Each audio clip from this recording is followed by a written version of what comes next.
Sebagai keluarga besar STT Aletheia, mari bersama-sama kita ucapkan visi dan misi STT Aletheia. Visi, menjadi lembaga pendidikan tinggi gerejawi yang memperlengkapi para pemimpin gereja untuk berteologi reform secara kritis, berkemampuan mengembalakan dan berkarakter serupa Kristus. Misi 1. Menumbuhkan pemikiran kritis dalam berteologi reform. 2. Mengembangkan kemampuan pengembalaan melalui pendidikan kepemimpinan hamba, servant leadership. 3. Membentuk karakter serupa Kristus melalui pemuridaan. Wahyu pasal 4 ayat ke-9 sampai ayat ke-11 berkata kepada setiap kita, dan setiap kali makhluk-makhluk itu mempersembahkan puji-pujian dan hormat dan ucapan syukur kepada Dia yang duduk di atas tahta itu dan yang hidup sampai selama-lamanya, maka tersungkurlah ke-24 tua-tua itu di hadapan Dia yang duduk di atas tahta itu, dan mereka menyembah Dia yang hidup selama-lamanya, dan mereka melemparkan mahkotanya di hadapan tahta itu sambil berkata, "Ya Tuhan dan Allah kami, Engkau layak menerima puji-pujian dan hormat dan kuasa, sebab Engkau telah menciptakan segala sesuatu, dan oleh karena kehendak-Mu semuanya itu ada dan diciptakan." Oleh karena itu, mari bersama-sama kita puji Dia, kita sembah Dia, kita katakan, terpujilah Allah.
Angkatlah hatimu kepada Tuhan. Marilah kita beribadah kepada-Nya dengan sikap penyembahan, dan ketahuilah bahwa pertolongan kita adalah dalam nama Tuhan yang menjadikan langit dan bumi.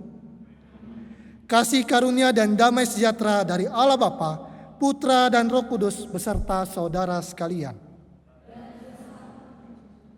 Dalam Hakim-Hakim 11 ayat yang ke-10 hingga ayat yang ke-11 berkata kepada setiap kita, lalu kata para tua-tua Gilead kepada Yefta, demi Tuhan yang mendengarkannya sebagai saksi antara kita, kami akan berbuat seperti katamu itu. Maka Yefta ikut dengan para tua-tua Gilead, lalu bangsa itu mengangkat dia menjadi kepala dan panglima mereka. Tetapi Yefta membawa seluruh perkaranya itu ke hadapan Tuhan di Mizpah. Demikian firman Tuhan, jemaat Tuhan dipersilakan untuk duduk kembali.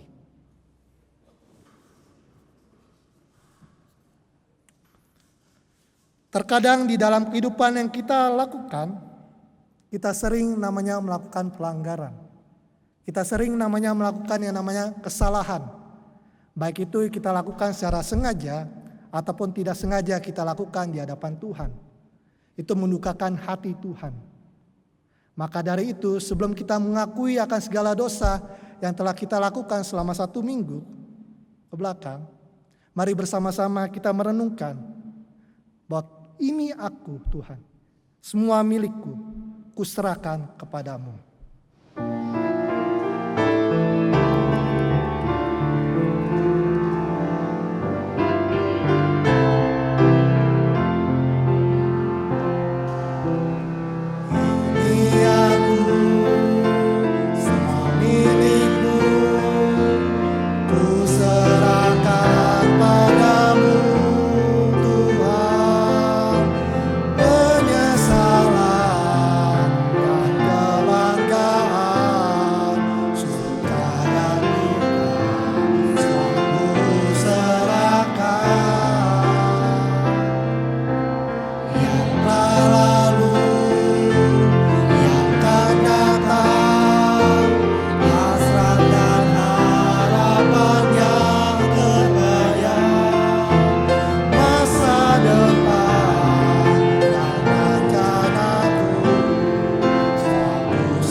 Mari kita menundukkan kepala kita. Mari kita bersama-sama bersatu hati, mari kita berdoa.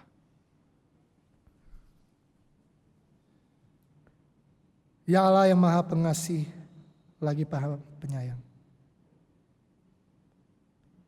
Kami datang di hadapan-Mu ya Tuhan, pada hari ini. Kami anak-anak-Mu mau mengakui akan segala dosa dan pelanggaran yang kami lakukan. Baik itu secara sengaja ataupun tidak sengaja. Itu semua mendukakan hati-Mu ya Bapa. Pada hari ini kami datang di hadapan-Mu ya Bapa. Kami memohon, sucikan dan perbaharuilah hati kami ya Bapa. Agar kami layak untuk kami datang di hadapan-Mu ya Bapa. Demi nama Kristus Tuhan kami berdoa. Amin. Mazmur 78 ayat ke-38 berkata kepada setiap kita, tetapi Ia bersifat penyayang, Ia mengampuni kesalahan mereka dan tidak memusnahkan mereka. Banyak kali Ia menahan murkanya dan tidak membangkitkan segenap amarahnya. Saya persilakan pada setiap kita untuk kita bangkit berdiri. Dengarkanlah firman Tuhan yang terambil di dalam Filipi pasalnya yang kedua, ayat yang kelima, sebagai pedoman kita hidup sepanjang 1 minggu ke depan. Hendaklah kamu dalam hidupmu bersama menaruh pikiran dan perasaan yang terdapat juga dalam Kristus Yesus. Demikian firman Tuhan, jemaat Tuhan dipersilakan untuk duduk kembali.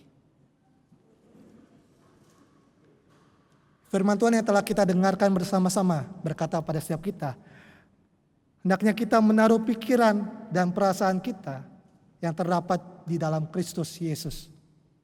Biarkan Tuhan hadir di dalam hati setiap kita, supaya Tuhan memenuhkan hati kita dengan kebenaran firman Tuhan. Firman Tuhan akan disampaikan oleh penginjil Chow Chuan alias Hali. Kita nyanyikan pujian, Tuhan penuhkanku dengan firman-Mu.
Mari kita tundukkan kepala, sekali lagi kita masuk dalam doa.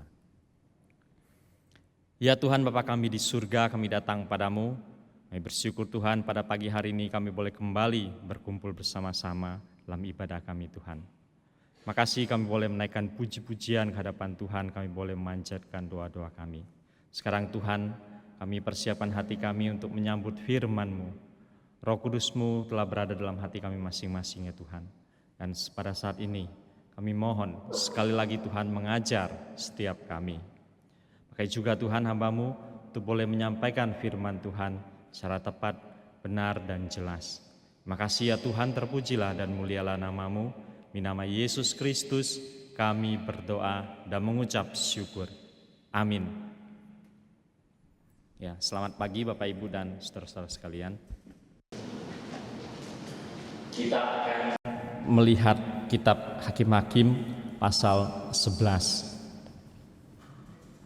Mari kita membuka Alkitab kita, kitab Hakim-Hakim pasal 11 ayat 1 sampai 11. Saya mengajak kita untuk membacakannya silih berganti antara yang pria dan yang wanita.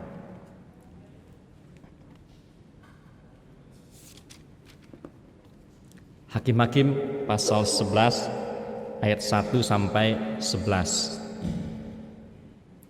Di bawah judul Yefta dan Gilead 1, 2, 3. Adapun Yefta orang Gilead itu adalah seorang pahlawan yang gagah perkasa.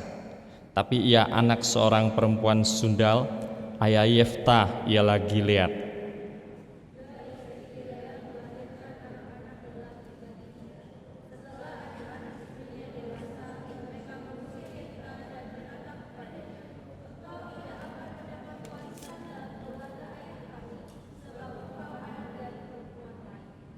Maka larilah Yefta dari saudara-saudaranya itu dan diam di tanah Tob.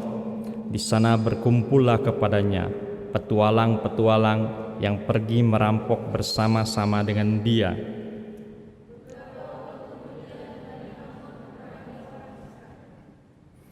Dan ketika Bani Amon itu berperang melawan orang Israel, pergilah para tua-tua Gilead menjemput Yefta dari tanah Tob.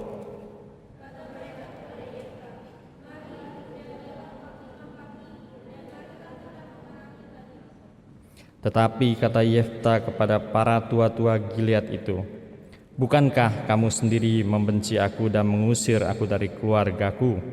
Mengapa kamu datang sekarang padaku pada waktu kamu terdesak?"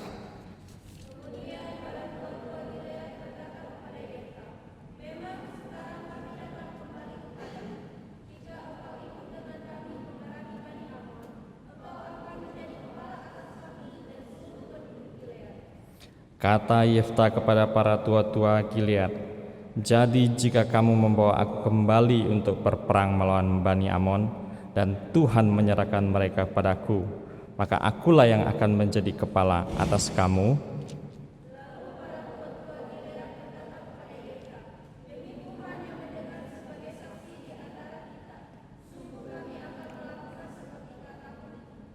Maka Yefta ikut dengan para tua-tua Gilead. Lalu bangsa itu mengangkat dia menjadi kepala dan panglima mereka. Tapi Yefta membawa seluruh perkaranya itu ke hadapan Tuhan di Mizpah.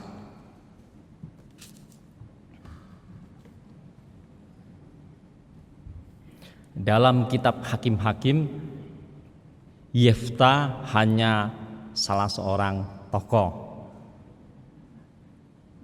Kebesaran dan pamornya Yefta barangkali akan kalah kalau kita dengarkan dibandingkan dengan beberapa tokoh yang lain, terutama Gideon. Nama besar lainnya dalam kitab Hakim-Hakim, Simson. Dengan kelebihan dan kekurangan Simson.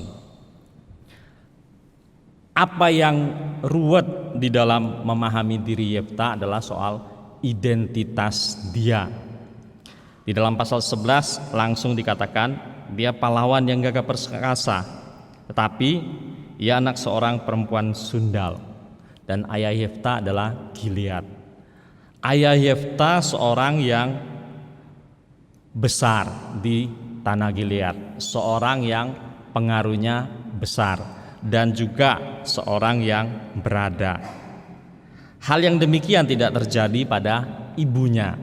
Nah, identitas ibunya ini yang membuat kita sulit untuk memahami identitas dari Yefta. Di dalam Alkitab kita diterjemahkan sebagai dia seorang pelacur. Ya. Ketika kita baca bagian ini, langsung image kita pasti akan sangat jelek. Ya. Sangat jelek.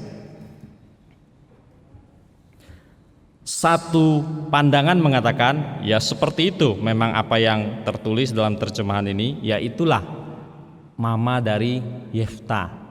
Ya, itulah kelahiran dari Yefta. Tetapi penelusuran terhadap ayat berikutnya nanti menjadi sedikit berbeda, karena disebutkan dia anak dari perempuan lain. Gilead punya istri, maksudnya itu istri yang sah. Maksudnya apa lagi? Ya maksudnya lagi adalah istri nomor 1. Kalau nanti kita mau sebut lagi ada istri nomor 2, 3 dan seterusnya. Tapi dia punya istri yang sah. Nah, sementara mamanya Yefta tidak masuk kategori istri yang sah. Dan berdasarkan penelitian terhadap dia adalah perempuan lain, ya, anak dari perempuan lain, di situ bisa dipahami sebagai mamanya Yefta adalah seorang bangsa asing. Kemungkinan besar penduduk Kanaan. Artinya mamanya Yefta bukanlah orang Israel. Jadi bisa paduan dua ini saja sudah sangat melemahkan identitas dari Yefta. Nah, Bapak Ibu dan saudara-saudara sekalian, masing-masing orang punya latar belakang kelahirannya, latar belakang keluarganya. Ada orang dari keluarga yang berada sekali, terhormat sekali. Ada orang dari keluarga yang hina dina, ya, miskin dan sengsara. Ya, kalau Bapak Ibu dan saudara-saudara sekalian lahir besarkan dalam keluarga yang sedang-sedang saja, barangkali di situ kita bisa lebih bersyukur. Ya, Mazmur mengatakan, jangan berikan pada saya kekayaan atau kemiskinan, ya. Kekayaan ataupun kemiskinan, ya. Di satu pihak kadang-kadang orang berpikir ya dari lahir dalam keluarga yang kaya dan berada, ya tentu itu hal yang positif. Tapi pada kenyataannya praktek hidup di dunia ini tidak sesederhana itu, ya. Ternyata lahir dari keluarga yang kaya dan berada pun mudah terperosot di dalam kehancuran hidup. Hal yang serupa juga terjadi pada orang-orang yang lahir dari keluarga yang miskin, hina dan sengsara. Juga bisa merusak hidupnya, juga bisa menghalangin perkembangan dirinya. Lantas kalau begitu, dengan apa kita harus menjalani hidup ini? Yefta tidak terjebak dengan semuanya itu, ya. Yefta tidak terjebak dengan kebesaran ayahnya, tapi Yefta juga tidak terjebak oleh kehinaan ibunya. Dia terus menjalani hidupnya. Ketika anak-anak Gilead bertumbuh besar, Yefta juga bertumbuh besar. Ketika anak-anak papanya sudah mulai mengerti apa itu uang dan apa itu warisan, maka mereka berkata kepada Yefta, "Engkau anak dari perempuan lain, engkau tidak akan mendapatkan warisan dari ayah kami." Kalimat itu artinya apa? Kalimat itu artinya secara tidak langsung dia harus pergi dari sana, pergi dari tengah-tengah mereka. Dan Yefta tahu betul maksud kalimat itu, ya. Kalimat itu masih cukup halus, ya, daripada kalimat yang langsung mengusir dirinya, ya. Hanya disebutkan, engkau anak dari perempuan lain, ya. Anak dari perempuan lain, engkau bukan anak dari istri ayah kami, ya. Dengan perkataan itu akhirnya Yefta memutuskan dia pergi ke tanah Tob. Lalu ayat 1, 2 dan 3, maka selanjutnya apa yang dijalani oleh Yefta dalam hidupnya? Dia lari dari saudara-saudaranya, diam di tanah Tob. Di sana berkumpul kepadanya petualang-petualang yang pergi merampok bersama-sama dengan dia. Ayat 3 juga memberikan satu gambaran yang cukup menakutkan. Tapi untuk ayat 3 terjemahan kurang bagus, ya. Berkumpul bersamanya petualang-petualang yang pergi merampok bersama-sama dengan dia. Petualang-petualang berkumpul bersamaan dengan dia dan dikatakan mereka keluar masuk, ya. Itu terjemahan yang lebih baik dan lebih netral. Keluar dan masuk. Nah, ini juga menjadi sulit untuk dipahami. Lantas ketika Yefta pergi dari keluarga ayahnya, apa sebenarnya yang dia kerjakan. Ya, apa yang sebenarnya dia kerjakan. Pembacaan dari ayat 3 mudah sekali orang berpikir kalau gitu mungkin Yefta menjadi kepala geng narkoba. Ya. Kepala geng narkoba, jualan sana sini dapat uang, bisa hidup. Nah, seperti itu mudah dipahaminya. Nah, tetapi sejarawan Yahudi abad pertama memberikan petunjuk yang bagus bahwa orang-orang yang hina dan tidak punya pekerjaan, yang terusir dari keluarganya sendiri dan dari suku bangsanya, berkumpul pada Yefta. Ya. Dan sejarawan Yahudi tersebut menambahkan bahwa Yefta mempekerjakan mereka. Yefta membayar upah untuk orang-orang itu. Nah, dari sini menjadi hal yang lebih positif. Ternyata pekerjaan Yefta tidak seburuk apa yang kita bayangkan. Ya. Yefta juga bukan mafia dari Italia, juga bukan seperti kepala geng preman gitu. Ya, tidak seperti itu. Paling-paling kalau kita pahami dengan zaman sekarang, ya Yefta bisa dikatakan sebagai orang yang menerima jatah preman. Ya. Dalam konteks PL sebenarnya lebih mudah dipahamin. Itu juga terjadi pada diri Daud ketika dia lari. Ya. Dia menjadi pelindung bagi orang-orang yang menggembalakan ternak. Termasuk dia juga menjadi pelindung bagi orang-orang yang berdagang. Ya, saudagar-saudagar yang mengembara, berdagang kemana-mana, perlu pengamanan. Dan zaman itu belum terlalu terbentuk sistem tentara yang sangat mapan. Nah, belakangan hari dalam sejarah Israel kita melihat Daud mempekerjakan orang-orang seperti itu, ya, dan membayar orang-orang seperti itu, yaitu pasukan Kreti dan Pleti. Daud mempekerjakan mereka. Nah, kemungkinan besar Yefta pergi dari keluarganya dan bekerja secara demikian dan berada di daerah perbatasan, keluar masuk antara daerah orang Israel dan Amon, memberikan perlindungan bagi para gembala dan juga orang-orang yang berdagang musafir. Dari situ dia memperoleh pendapatan, dan dari situ dia membayar gaji pada orang-orang yang berkumpul bersama-sama dengan dia. Sampai di sini mungkin kadang-kadang kita bisa pikir, kalau gitu anak sekolah teologi perlu juga belajar sedikit tentang Yefta, ya. Belajar merpati putih, ya, tapak suci, ya, karate, taekwondo, ya, cakalele, macam-macam. Paling tidak untuk melindungi diri, ya, dan melindungi hidup kita dalam perjalanan hidup kita, apapun nanti yang akan kita jalanin ke depannya. Yefta tidak terperangkap oleh nama besar ayahnya. Yefta juga tidak terperangkap oleh kehinaan ibunya. Yefta pergi dari keluarganya dan dia masih menjalani hidupnya dengan wajar. Orang-orang dengan kondisi keluarga seperti ini mudah sekali menjadi hidupnya jadi uring-uringan, ya. Hidup segan, mati tidak mau, ya. Uring-uringan hidupnya, sudah terlempar dari tengah-tengah keluarganya dengan latar belakang keluarga yang dalam tanda petik jelek, ya, yang hina. Hal seperti itu sering terjadi disebabkan oleh namanya dosa sosial, ya.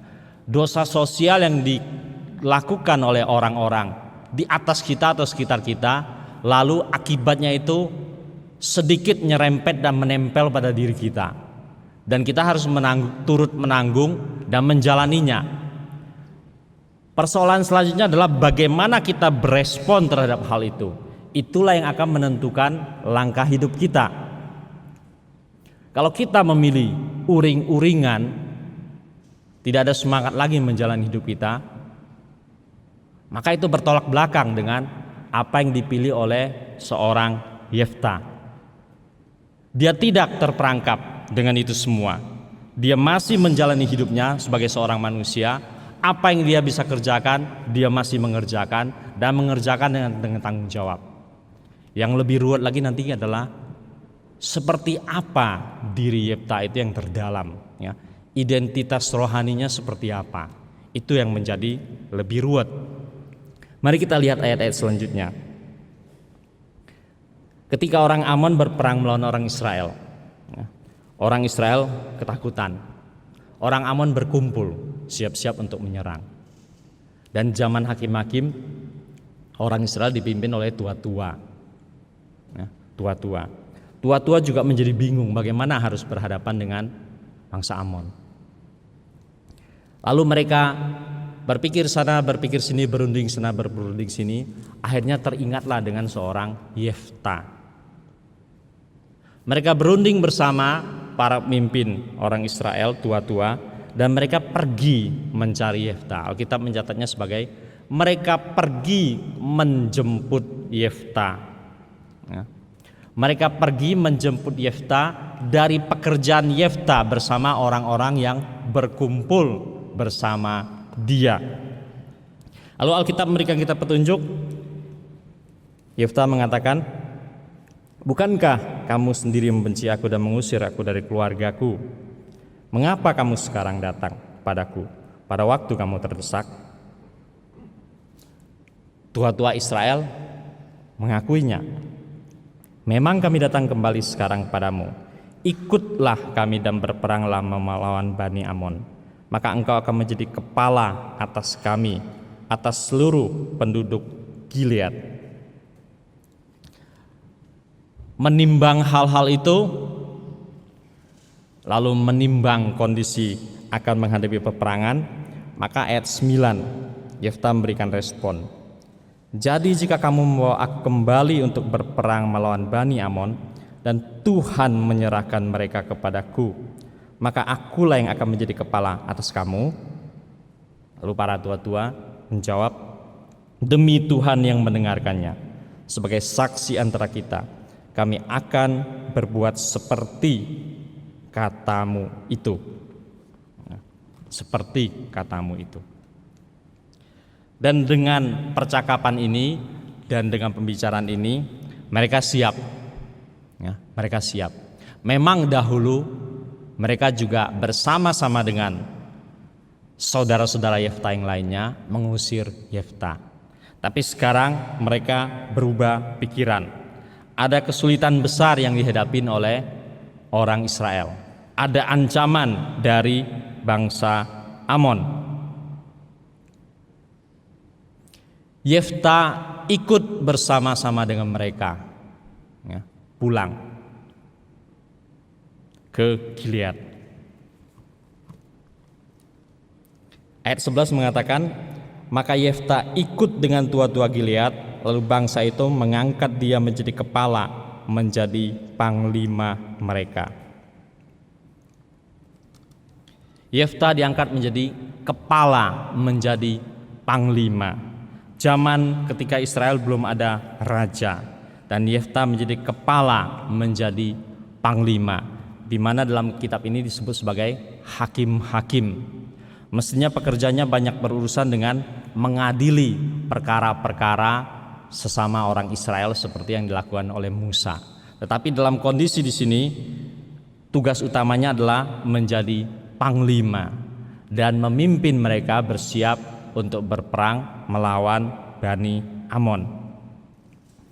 Perikop ini dalam ayat 11 bagian terakhir tambahkan kalimat, tapi Yefta membawa seluruh perkaranya itu ke hadapan Tuhan di Mispa. Ya. Bagian terakhir ini juga menjadi menarik. Ya. Setelah diangkat, dia pergi ke Mispa. Untuk apa dia pergi ke Mispa? Dikatakan membawa seluruh perkaranya ke hadapan Tuhan. Nah, Bapak, Ibu, dan saudara-saudaraku sekalian, kalau dibandingkan dengan seluruh orang Israel yang ada, kemungkinan tidak ada orang Israel yang lebih dari Yefta di dalam hal menjaga keamanan dan di dalam hal ketentaraan. Ya. Belakangan hari Israel menjadi besar di zaman Daud, tapi untuk zaman itu tampaknya Israel begitu lemah di dalam hal ketentaraan dan perang dan menjaga keamanan. Hal yang besar ini dan kelemahan yang besar ini ada pada diri Yefta. Ya. Kalau mengandalkan hal ini mestinya dia bisa cukup percaya diri. Ayo kita susun. Ya. Pilih orang-orang Israel yang masih sehat. Kita bentuk pasukan demi pasukan. Kita siap menghadapinya. Walaupun peralatan-peralatan perang pada waktu itu Israel juga sangat minim. Ya. Sementara orang-orang Kanaan lebih punya alat-alat perang yang terbuat dari besi. Ayat 11 bagian terakhir memberikan petunjuk pada kita. Yefta membawa seluruh perkaranya itu ke hadapan Tuhan di Mispa. Ini juga memberitahukan kita menjadi hal yang menarik tentang pribadi dan identitas rohani dari Yefta. Ada orang mungkin bisa berpikir, namanya juga mau berperang toh, kan juga takut gitu loh.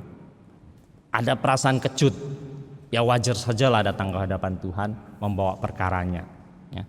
Tetapi identitas rohani Yefta akan semakin kita mengerti dari ayat ini dan di perikop-perikop yang lain-lainnya yang belakangan, yang memberitahukan pada kita bahwa Yefta tidak hanya sekedar karena takut dan berperang, karena kecut dia datang pada Tuhan, ya. Tapi konsistensi itu masih terus berjalan sampai perikop-perikop selanjutnya, ya. Sampai pada kisah dia bernasar dan dia harus memenuhi nasarnya. Jadi ada konsistensi spiritual yang jelas pada diri seorang Yefta. Dengan itulah dia terus menjalani hidupnya. Yefta berpaut hatinya pada Tuhan. Yefta membawa perkara-perkara yang dihadapi orang Israel kepada Tuhan. Dan Yefta juga membawa perkara-perkara dia diangkat menjadi panglima dan pemimpin kepada Tuhan di Mispa. Jadi ternyata dia seorang yang hatinya berpaut kepada Tuhan. Dan rahasia inilah yang membuat dia kuat untuk terus menjalani hidupnya. Bicara tentang keluarga intinya Yefta, istrinya kemungkinan matinya agak muda. Ya, istrinya matinya agak muda. Tapi kita lihat anaknya bisa bertumbuh dengan baik. Ya, anaknya juga menjadi seorang yang secara spiritual bisa diacungkan jempol. Ya. Inilah yang kita lihat pada diri seorang Yefta. Bapak, Ibu, dan saudara-saudara sekalian, berharga bagi kita untuk belajar dari perjalanan hidup Yefta di dalam perikop ini. 10-an tahun lalu saya pernah kenal seorang bapak-bapak udah tua, ya, 65 tahun kira-kira gitu. Mestinya sih usianya udah pensiun, ya, tapi dia masih bekerja sebisanya. Jadi office boy.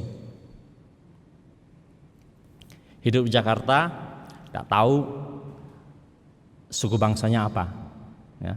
Mungkin orang Betawi, mungkin juga orang Sunda, tidak jelas. Sampai pada usia gitu, dan dari kecil sampai besar di Jakarta, tidak bisa baca dia, tidak pernah sekolah, punya HP, bisa WA, tapi tidak bisa baca. Ya, jadi pakai WA kadang-kadang untuk kontak keluarga, ya telepon-telepon. Anaknya ada 3, sudah agak besar dan sudah menikah, sudah tinggal sendiri, ada di Jawa Barat, di Jawa Tengah. Ya. Tapi dia masih bertahan dengan pekerjaannya sebagai OB. Hari Minggu pagi, ya pagi-pagi dia biasa ibadah di gereja.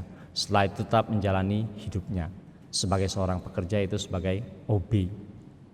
Tidak ngerti dia identitasnya. Dia katakan dia ingat waktu kecil tinggal di daerah Anu, dia pernah pergi ke sana, dia tanya dengan orang-orang tua-tua yang ada di sana. Ya. Sebenarnya siapa sih ayah saya? Siapa sih ibu saya? Tidak ada orang yang tahu di sana. Ya. Tidak ada orang yang tahu di sana. Hanya dipanggil, ya, panggilan yang umum, ya, panggilannya Buyung gitu loh, Pak Buyung. Di tengah ketidakpastian hidupnya itu, dia tidak pernah terperangkap, ya. Dia tidak pernah menjadi hidupnya ogah-ogahan. Dia tetap menjalani hidupnya biasa sebagai seorang manusia. Sampai satu hari dia mulai mengenal Tuhan, dia mulai pergi gereja. Ya setiap minggu ya pergi aja gereja pagi, ibadah, sudah selesai ya sudah pulang gitu. Tetap menjalani pekerjaannya sebagai OB, ya. Kalau hari ini beliau masih hidup, mungkin umurnya sudah sekitar 75 tahun, ya. Waktu pertama kali saya dengar, kok ada orang di Jakarta gitu, nggak bisa baca. Bahasa yang sederhana pun nggak bisa, ya. Tapi lain pihak saya pikir lagi, bisa juga dia bertahan hidup di Jakarta, nggak bisa baca. Yang sederhana pun nggak bisa baca, tapi bisa bertahan hidup. Dan anak-anaknya besar, anak-anaknya berumah tangga, hidup dengan baik. Dan dia masih bertahan dengan pekerjaannya sebagai OB. Kalau hari ini orang itu masih belum menghembuskan nafas yang terakhir, dan satu hari saya masih bisa punya kesempatan bertemu, ya, saya akan tanya pada dia, Pak Buyung, apa kabarmu kini? Sejauh mana engkau sudah menjalani hidupmu? Masih banyak hal bisa digali dari identitas dia. Tapi dia tidak pernah terperangkap oleh masa lalunya. Masa lalu bisa indah, masa lalu bisa hina. Tapi hidup ke depan setiap orang harus menjalaninya. Dan orang ini tahu betul pergumulan yang dihadapi oleh Yefta. Dia tetap menjalani hidupnya walaupun tanpa identitas yang jelas. Biarlah kehidupan Yefta ini boleh menjadi inspirasi bagi setiap kita untuk menjalani hidup kita masing-masing. Masih ada hari-hari depan yang saudara akan hadapin, dan kita tidak tahu, ya. Ada hal-hal yang kita bisa rencanakan, tapi ada hal-hal juga yang tidak kita bisa rencanakan. Ada hal-hal yang akan berjalan sesuai dengan rencana kita masing-masing. Dan apakah Anda akan terperangkap dan jatuh ketika semuanya itu tidak berjalan sesuai dengan harapan? Ataukah Anda mau belajar dari Yefta, tetap menjalani hidup kita sebagaimana sepatutnya sebagai seorang manusia dan sebagai seorang yang sudah berada dalam Tuhan. Kita tidak lagi berjalan sendiri, tapi Tuhan berjalan bersama-sama dengan saya dan Anda. Amin. Mari kita berdoa. Tuhan Bapa di surga, terima kasih ya Tuhan, kami boleh belajar dari Yefta. Biarlah Tuhan Engkau menolong kami, siapapun kami adanya, bagaimanapun masa lalu kami, entahkah positif entahkah negatif. Namun Tuhan, kami mau tetap menjalani hidup kami ke depan bersama-sama Engkau. Tuhan tolong kami, biar kami tidak terperangkap dengan masa lalu, tapi kami berjalan bersama Tuhan dan kami kuat menghadapi hari-hari depan kami. Tuhan pimpin, Tuhan sertai kami. Biarlah kami semakin hari semakin bergantung pada Tuhan. Kami mencurahkan isi hati kami pada Tuhan. Kami datang ke hadapan Tuhan dalam hidup kami sehari-hari. Makasih ya Tuhan, demi nama Yesus Kristus kami berdoa dan mengucap syukur. Amin.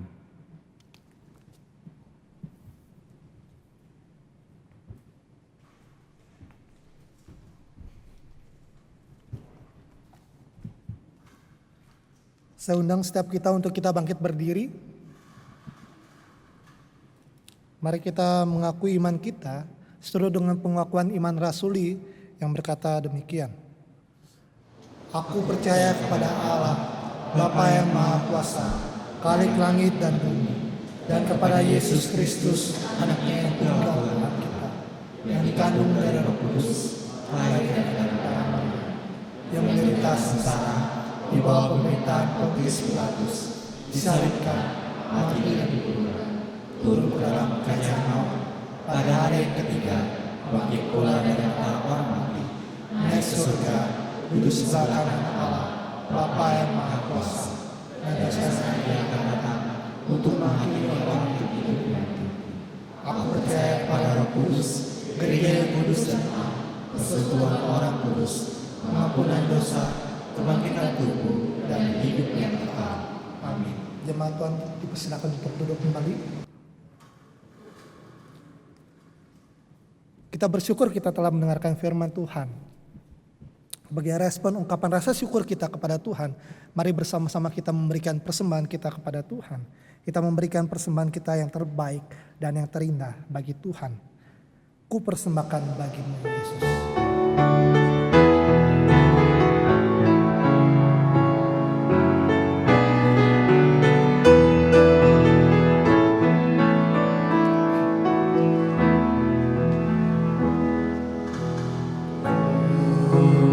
Persembahkan bagimu, Yesus, yang terbaik dan terindah. Segala apa yang kumiliki,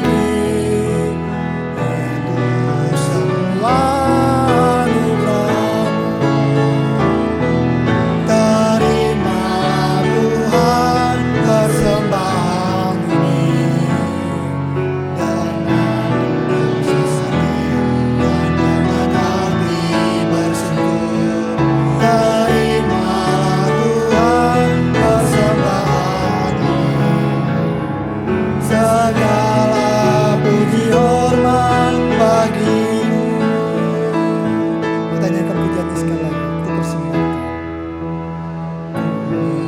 Persembahkan bagimu, Yesus, yang terbaik dan terindah. Segala apa yang kumiliki, itu semua anugerah-Mu. Terimalah Tuhan persembahan ini, dengan tulus hati dan dengan hati bersungguh. Terimalah Tuhan persembahan ini, segala puji hormat bagi-Mu.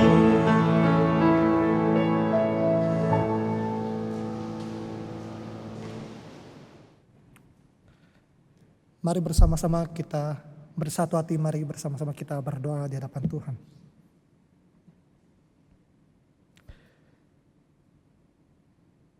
Bapa yang Maha Pengasih, kembali kami naikkan beberapa pokok doa kami ya Bapa. Pada saat ini kami mau menaikkan pokok doa syafaat kami. Kami mau berdoa bagi BP Sinode. Kiranya Engkau terus memberikan BP Sinode ini kesehatan. Kiranya mereka dapat bersatu hati dalam mereka memajukan GKT lebih baik lagi ya Bapak. Berdoa bagi ketua sampai jajaran pengurus. Kiranya juga Engkau berikan hikmat agar mereka bisa menjadikan GKT lebih baik lagi ya Bapak. Kami juga mau berdoa ya Bapak untuk sekolah Aletheia yang ada di seluruh Indonesia. Kami berdoa kiranya Engkau menolong sekolah Aletheia ini ya Bapak. Kiranya bisa menjadi berkat bagi anak-anak untuk mereka bisa bersekolah dengan baik. Dan yang terlebih ya Bapak, hamba-Mu berdoa kiranya melalui sekolah Aletheia ini, anak-anak yang belum percaya kepada Kristus menjadi percaya kepada Kristus. Dan Bapak, kami juga sudah memberikan persembahan kami kepadamu. Biarlah persembahan ini dapat digunakan sebaik mungkin dan berikanlah hikmat bagi orang-orang yang mengelolanya. Kiranya persembahan ini dipakai untuk kemuliaan nama-Mu. Inilah setiap doa kami ya Bapa. Di dalam Kristus Yesus, perantara kami yang hidup, kami berdoa. Amin. Saya undang setiap kita untuk kita bangkit berdiri. Kita kembalikan segala kemuliaan hanya bagi Tuhan. Doksologi berkat Tuhan akan disampaikan oleh Pendeta Amos Yunarto dan kita akhiri dengan Amin Song.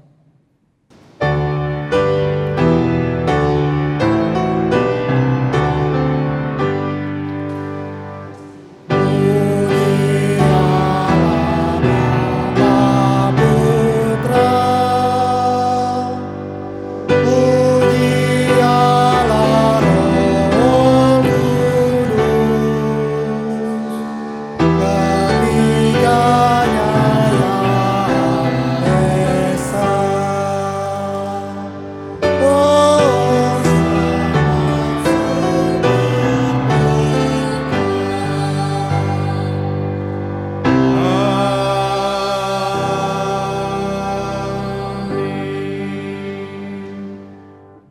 Saudara kasih Tuhan, mari kita mengarahkan hati kita kepada Tuhan sumber segala berkat itu.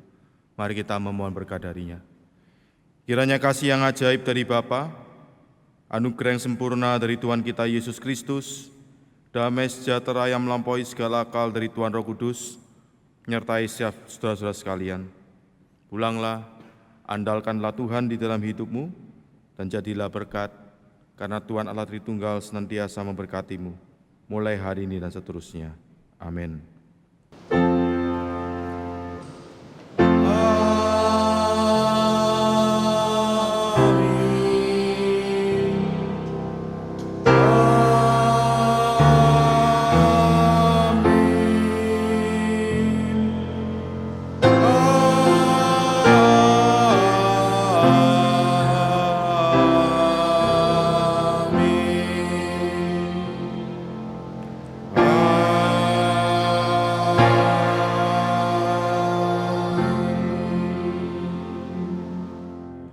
Silakan duduk, silakan yang bersatu.